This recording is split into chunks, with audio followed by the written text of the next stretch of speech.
पुश्तैनी कोठी का रहस्य। माँ, मेरी फाइल कहाँ रखी है? मुझे आज फिर से देर हो जाएगी ऑफिस जाने में। कितनी बार कहा है कि मेरी सारी चीज़ें मेज पर रख दिया करो, लेकिन तुम हो कि चिराग 25 वर्ष का नौजवान रोज की तरह अपने ऑफिस का गुस्सा अपनी माँ पर उतार रहा था। चिराग कलेश्वर की एक ऑटोमोबाइल कंपनी में अकाउंटेंट की नौकरी कर रहा था। वह अपने घर का इकलौता बेटा था। बचपन में ही उसके पिता जी गुजर गए थे। कम उम्र में ही घर की जिम्मेदारियां चिराग के कंधों पर आ गई थी। उसकी दो छोटी बहन थी जो कि अपने भाई से बहुत प्यार करती थी और चुपचाप अपने भाई का गुस्सा बर्दाश्त करती थी। करती भी क्यों ना, आखिर वह एकलौता भाई था। एक बहन की हाल ही में कर्ज पानी लेकर शादी हुई थी। तब से घर के हालात और भी तंग हो चुके थे। अरे बेटा, तू ऑफिस आते ही सब फैला देता है। मैं तो बस सब समेट कर एक जगह रख देती हूँ। तू क्यों इतना गुस्सा करता है? इतना गुस्सा सेहत के लिए ठीक नहीं है। चिराग की माँ सुनीता जी बड़े ही प्यार से अपने बेटे को समझाती हैं। ठीक है माँ, चलो अब जल्दी से नाश्ता दो, मुझे देर हो रही है।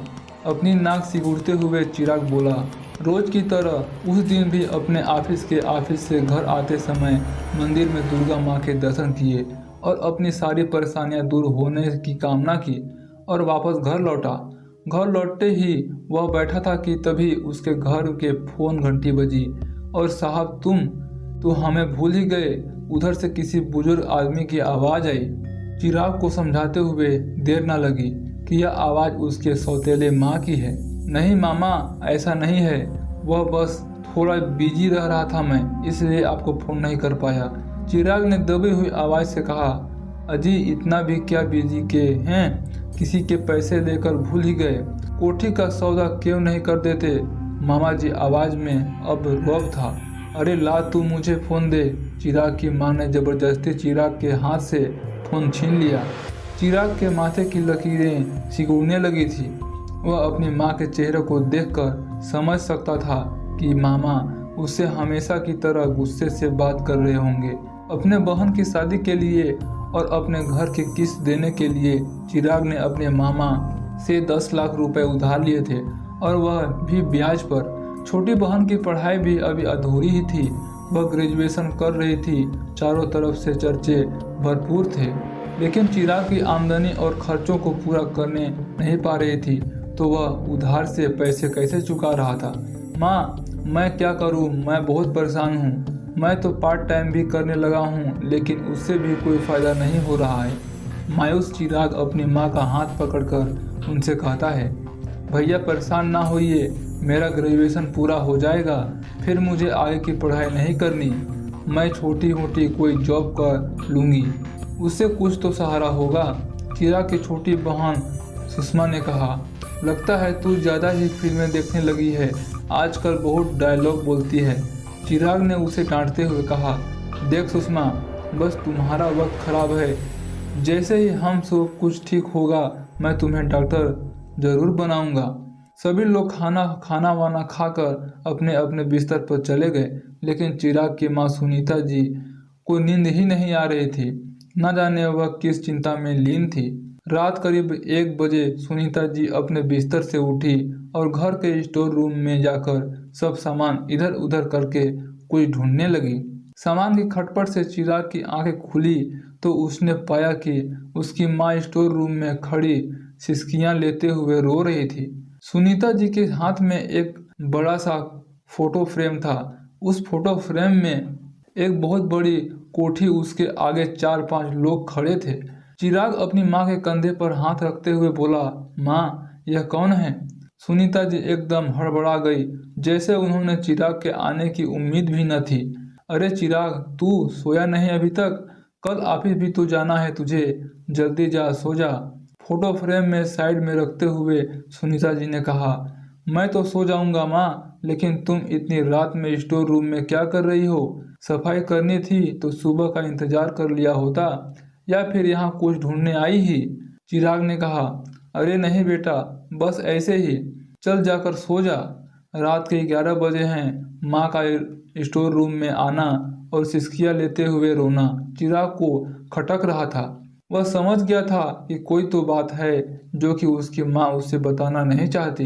कुछ दिनों बाद जब चिराग अपने घर वापस लौटा तो घर में घुसते ही उसके सोफे पर अपने माँ को पाया, जो कि चाय की चुस्कियाँ ले रहे थे। आओ आओ बेटा, बैठो। मैंने सोचा कि तुम्हें फुर्सत ही नहीं सबसे मिलने की, तो मैं ही आ जाता हूँ। नहीं माँ, माताजी, ऐसी बात नहीं थी। मैं आपके पैसों का जुगाड़ ही कर रहा था, चिराग बोला। अच्छा तो कितने रुपए, कितने हुए? मामा ने पूछा। मैं जल्द ही लौटा दूंगा सारे पैसे, आप मुझे बस थोड़ा टाइम और दे दीजिए, चिराग बोला। तुम 4 महीने से मुझे ऐसे ही टाले जा रहे हो भांजे। हो तो इतना मतलब यह नहीं कि मेरे पैसे लेकर भाग जाओगे। मामा की आवाज़ में गुस्सा था। मैं आपके पैसे लेकर कहाँ जाऊंगा? मैं भी यहाँ हूँ और मेरा पैसा भी यहीं है। चिराग एकदम खड़ा हुआ और इतना बोलकर अपने कमरे में चला गया। तेज आवाज में बात करता सुन सुनीता जी बाहर आ गई। अरे भाई साहब, कहाँ जा रहे हो? खाना खाकर जाना। तुम जैसे चोरों के घर खाना मुझे नहीं है। हराम का खाते हो और दूसरों को भी यही खिलाते हो, मामा बोले। यह सारी बातें चिराग अपने कमरे से सुन रहा था। वह गुस्से में आया और बोला, बहुत हो गया मामा, हमने आपसे पैसे उधार लिए हैं तो इसका मतलब यह नहीं कि आप आएंगे और हमें उल्टा सीधा बोलकर चले जाएंगे। 3 लाख वापस कर चुका हूँ और धीरे धीरे बाकी के पैसे भी वापस कर दूंगा। जब आपको हम पर यकीन ही नहीं था तो आप हमें पहले ही मना कर देते। पहले इतना मीठा क्यों बने कि मैं हूँ तुझसे ले, यह बेटी मेरी बेटी है। तुम लोग बहुत परेशान थे, मामा बोले। हाँ, अब हम परेशान तो हो रहे हैं, चिराग ने गुस्से से कहा। ओहो, उल्टा चोर कोतवाल को डांटे। इतने ही परेशान हो तो अपनी वह कोठी बेच क्यों नहीं देते हो? करोड़ों की है, कुछ पैसे मुझे भी दे देना। किस कोठी की बात कर रहे हैं आप? चिराग ने पूछा। चिराग की माँ सुनीता जी यह सारी बातें सुन रही थी। वह बीच में बोली, अरे भाई साहब, कौन से कोठी? हमारी कोई कोठी नहीं है। आपको आपके पैसे मिल जाएंगे, आप थोड़ा सब्र रखिए। सब्र रखते रखते इतने दिन तो हो गए और तू कितने दिन तक उस कोठी के बारे में अपने बेटे से छुपा लेगी? अपने बेटे पर बोझ डाल रही है तू। उस कोठी को बेच बाच कर एक तरफ कर ले, तेरी दूसरी लड़की की पढ़ाई भी हो जाएगी और तेरी शादी भी। तेरा बेटा खुद का अपना बिजनेस भी कर लेगा। यह लोग परेशानियों में जिंदगी गुजार रहे हों, यह सब कुछ ठीक नहीं हो जाएगा। इतना कहते हुए मामा तुरंत उठकर वहां से चले गए। आखिर किस कोठी की बात कर रहे थे मामा? जानने के लिए मेरी कहानी का अगला भाग जरूर पढ़िएगा। दोस्तों, आपको यह छोटी सी पुश्तैनी कोठी की हॉरर स्टोरी कैसी लगी कमेंट बॉक्स में जरूर बताइएगा। और चैनल पर पहली बार आए हैं, चैनल को सब्सक्राइब करके वीडियो को एक लाइक जरूर करिएगा। मैं फिर मिलता हूँ आपको एक नए हॉरर स्टोरी के साथ।